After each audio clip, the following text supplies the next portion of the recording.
Bagi Bhaskar Shetty, hidup adalah perjuangan. Dia berasal dari keluarga miskin di Udupi, Karnataka, India. Ibunya, Gulabi, selain bekerja menyapu kotoran sapi, juga membantu ayah Bhaskar menjalankan usaha warung makanan. Jika anak-anak lain sibuk bermain, Bhaskar sibuk membantu orang tuanya di warung. Sedari dini si bocah sudah mengerti arti kerja keras. Beranjak dewasa, Bhaskar bekerja di sebuah bengkel. Di sana dia berkenalan dengan seorang pria yang memberinya saran. Cobalah kau pergi ke Arab Saudi. Di sana kesempatan kerja lebih besar, penghasilan lebih tinggi. Bhaskar yang sadar hidupnya akan begitu-begitu saja jika tetap tinggal di India menuruti saran itu. Dia pun berangkat ke Arab Saudi tahun 1985. Di Arab Saudi, Bhaskar yang cekatan dan pekerja keras diajak seseorang bekerja sama menjalankan usaha supermarket. Di tangannya, supermarket itu berkembang pesat. Dalam waktu singkat sudah memiliki 6 cabang.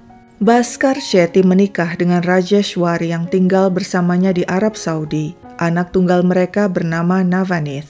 Kesuksesan tidak membuat Bhaskar lupa pada akarnya. Dia ajak 3 saudara laki-lakinya untuk bekerja dengannya di Arab Saudi.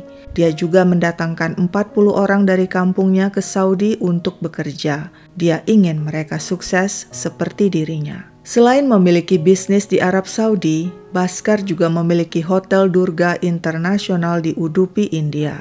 Tidak terasa, waktu pun berlalu.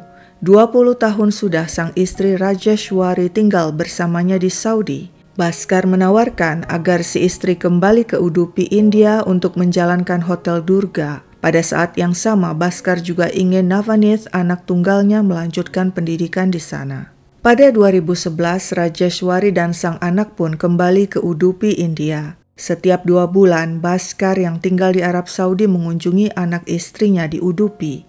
Rajeshwari selain sibuk menjalankan usaha hotel, juga sibuk mengurus anak tunggalnya. Dia kerap khawatir sebab Navanith sakit-sakitan, tak ada dokter yang bisa menyembuhkannya. Hingga suatu hari seorang teman menyarankan agar Rajeshwari minta bantuan seorang astrologer alias ahli nujum untuk kesembuhan anaknya. Dan disinilah sebuah kisah bak film Bollywood dimulai. Jalan menuju sukses rasanya sangat sulit. Pemuda ini, Niranjan Bhatt, terkadang bingung harus bagaimana lagi.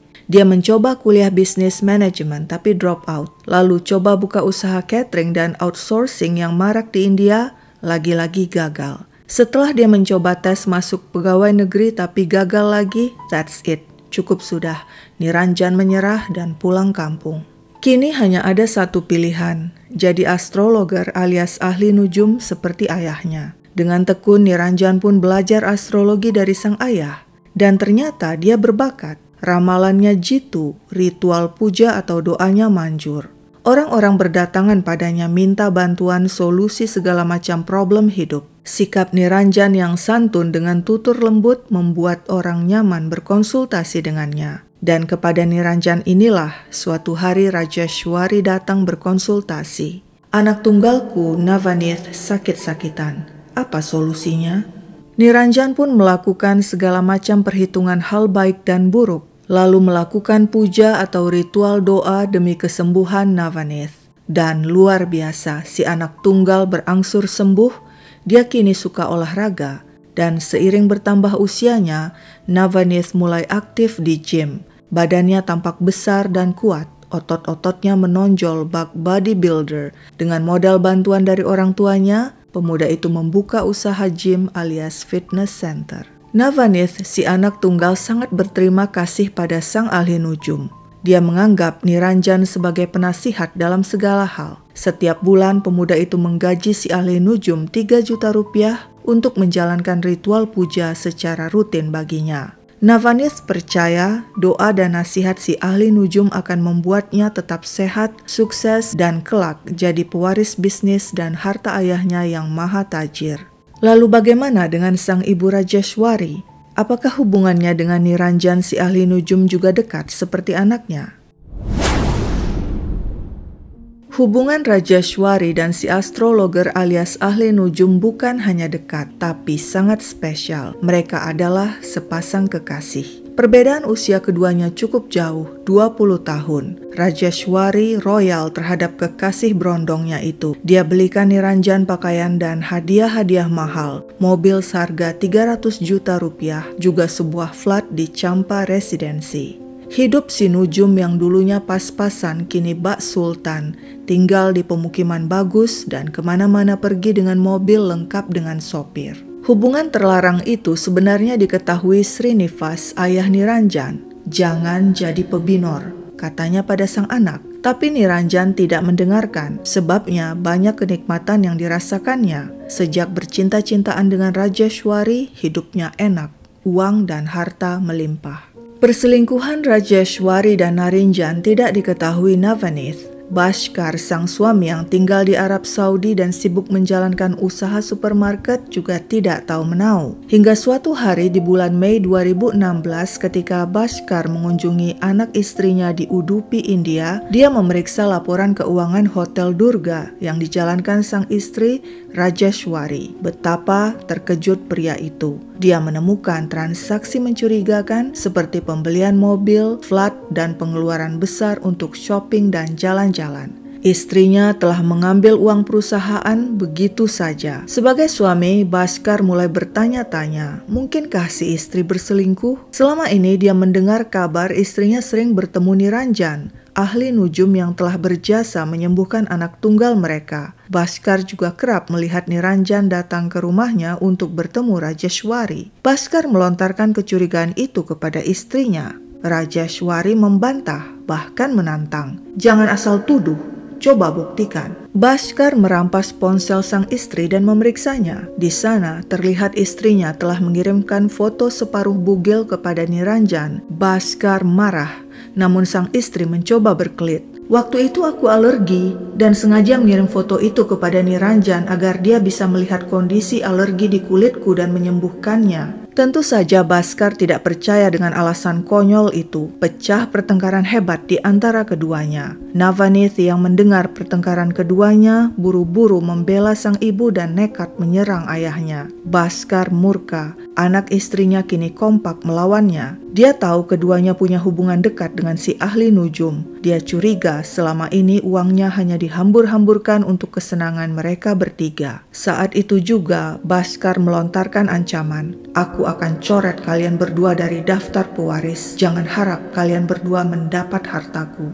Sejak itu hubungan Bhaskar dan anak istrinya dingin. Pria itu lebih banyak menghabiskan waktu di Hotel Durga. Dia hanya pulang ke rumah untuk mandi dan beribadah. Selebihnya dia makan dan tidur di hotel. Rajeshwari mengadu kepada si ahli nujum bahwa perselingkuhan mereka telah terbongkar. Niranjan mengusulkan agar Rajeshwari minta cerai. Tapi wanita itu menolak. Sebab jika dia minta cerai, dia tidak akan mendapatkan harta apapun. Dan hal itu berarti dia akan jatuh miskin. Dan jika dia jatuh miskin, Niranjan si ahli nujum pun tidak bisa lagi bergaya bak sultan. Sementara itu, Navaneeth yang tidak tahu menahu penyebab sebenarnya pertengkaran orang tuanya, bertanya pada sang ibu apa yang sesungguhnya terjadi. Rajeshwari mengarang cerita. Ayahmu punya selingkuhan, sebab itu kami bertengkar. Dia ingin menyingkirkan kita dan akan memberikan seluruh hartanya pada selingkuhannya itu. Navaneeth geram. Dia bahkan sempat memasang alat penyadap di Hotel Durga untuk mendengarkan pembicaraan sang ayah dengan selingkuhannya. Tapi aneh, sang ayah tidak pernah terdengar berbicara dengan perempuan lain. Meski begitu, sang ibu Rajeshwari terus meyakinkannya, ayahmu telah mengkhianati kita dan kita harus singkirkan dia agar seluruh harta jadi milik kita dan tidak jatuh ke tangan si pelakor. Pada akhirnya, Rajeshwari, Navaneeth, dan Niranjan sepakat untuk melenyapkan Bhaskar selamanya dari muka bumi. Sejak 5 Juli 2016, mereka menyusun rencana pembunuhan. Si nujum Niranjan menghubungi Satish, teman masa kecilnya yang bekerja di sebuah hotel di Mumbai. Tolong carikan aku Senpi, katanya. Sial, Satish gagal mendapatkan Senpi. Niranjan juga minta Satish membelikan kloroform untuknya. Satish kemudian mendatangi sebuah toko di Mumbai. Ternyata membeli kloroform tidak segampang yang dipikirkan. Harus mengisi formulir dan menyebutkan identitas lengkap. Satish takut dan batal membelinya. Meski gagal terus, Niranjan, Rajeshwari, dan Navaneeth tidak putus asa. Muncul niat membunuh Bhaskar dengan merkuri. Namun setelah dipikir-pikir mereka membatalkannya sebab proses kematian terlalu lama. Kemudian mereka ingin memakai racun sianida, tapi mereka gagal mendapatkannya. Sempat pula mereka ingin menenggelamkan Bhaskar di drum berisi air, namun mereka takut ketahuan. Sementara itu, Bhaskar menemui pengacaranya untuk membuat surat wasiat pada 15 Juli 2016, tak lama setelah perselingkuhan istrinya terbongkar. Dalam surat wasiat itu, Bhaskar menyebutkan istrinya terlibat perselingkuhan dengan pria lain dan bersama anaknya telah menyerang dirinya. Tujuan dia membuat wasiat karena dirinya khawatir saat nanti dia kembali ke Saudi bulan Agustus, anak istrinya akan merampas harta dan propertinya di India.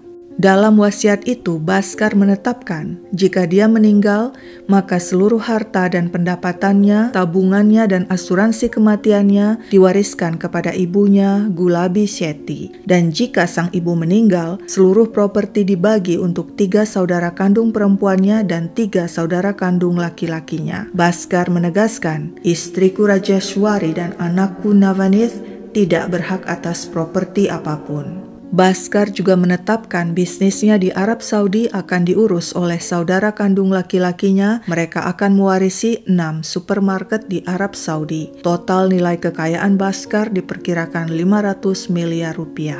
Rajeshwari yang mendengar perihal surat wasiat itu panas. Sebenarnya dia mendapat bagian namun hanya sedikit. Dia ingin lebih banyak lagi termasuk properti. Navaneeth tidak kalah marahnya. Sirna sudah angan-angannya jadi pewaris tunggal bisnis dan harta sang ayah. Rajeshwari pun mengajukan gugatan ke pengadilan protes atas surat wasiat itu. Dia adalah istri sah dan berhak mendapat bagian besar. Demikian juga anak tunggalnya, Navaneeth. Pembunuhan Bhaskar harus dipercepat. Demikian tekad Rajeshwari, Navaneeth, dan Niranjan. Rencana final diputuskan pada 27 Juli 2016. Mereka menyiapkan semuanya. Mereka harus membereskan Bhaskar Shetty sebelum pria itu kembali ke Arab Saudi pada 15 Agustus.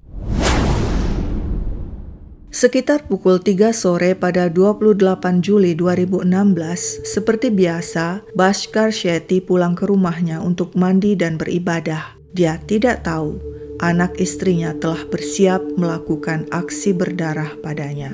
Ketika pria itu keluar dari kamar mandi, tiba-tiba Rajeshwari dan Navaneeth menyerang. Mereka menyemprot wajah Bhaskar dengan pepper spray atau semprotan lada, menghantam kepalanya dengan besi gorden lalu mencekoki dirinya dengan pestisida. Keduanya kemudian mengikat tangan dan kaki Bhaskar dan menenggelamkan pria malang itu di bathtub. Saat Bhaskar tidak bergerak lagi, Rajeshwari dan Navaneeth memotong-motong jasad pria itu, lalu memasukkannya ke dalam bagasi mobil milik Navaneeth. Mereka segera mengantarnya ke rumah Niranjan, si ahli nujum. Niranjanlah yang bertugas menghilangkan jasad itu. Saat itu rumahnya kosong sebab ayahnya sedang menemani ibu Niranjan yang dirawat di rumah sakit. Potongan jasad Bhaskar dibakar di Homa Kunda, semacam tempat pembakaran untuk ritual, dengan memakai minyak sapi, kamper, dan bensin seolah-olah si ahli nujum sedang melakukan ritual puja. Namun ketika Raghavendra, sopir Niranjan, masuk ke rumah dan melihat api besar berkobar di Homa Kunda, dia bertanya,